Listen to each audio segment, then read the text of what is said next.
ট্রেনটা নিলাম না রে, নবু দেওয়ার নাকি ট্রেনটা নিলাম না। আর একটা কি আর করো, 3 দিন থেকে মেটে পড়ি আছে লোকটা আমি বুড়ি মারি এক্সেস করে ঢাকা যাম বুঝছিস। আমার তিন মেলা নাটক আছে, হ্যাঁ নাটক সারিয়ে আমি নিয়াত করছি এবার যে বুড়ি মারি এক্সেস করে ঢাকা চলে যাম কাজ করে। হ্যাঁ ধর 3 দিন, আজ ডেট আছে, কালি ডেট আছে, 18 তারিখ 20 তারিখ কইতে কইতে ট্রেন খান এই পর্যন্ত কোনো পাত্তা নাই। আজ শুনেছে বলে আর বলে ওই আন্দোলন করেছে, ট্রেন গুলো আটকাইছে পাটগ্রাম। ও এই কথা, মুও বসে বাঁচে আছো ট্রেন গান যাওয়ার জন্য। ট্রেন তো আটকে দিচ্ছে, তোমরা যাওয়া পাবে না, তোমার বাস দেখো বুঝছেন, পুরো আটকে দিচ্ছে ট্রেন তো পাটগ্রাম আটকাইছে। ঢাকা যান গরিব মানুষ ভাইজান মিও বসে আছে 3 দিন থেকে। হ্যাঁ এই মিও ট্রেন কারণ যাবো ঢাকা, তোমার স্টেশনটা কি আসবে? কোনো পাত্তা কোনো খবরে নাই।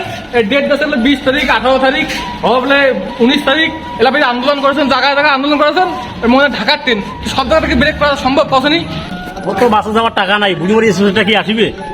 হাত তো আর হেলমেটটা খুলে দেখি ট্রেনটা মনে হয় আসে না, এসে দেখি ট্রেনটা আসলে মনে হয় আমি তারিখ দিব।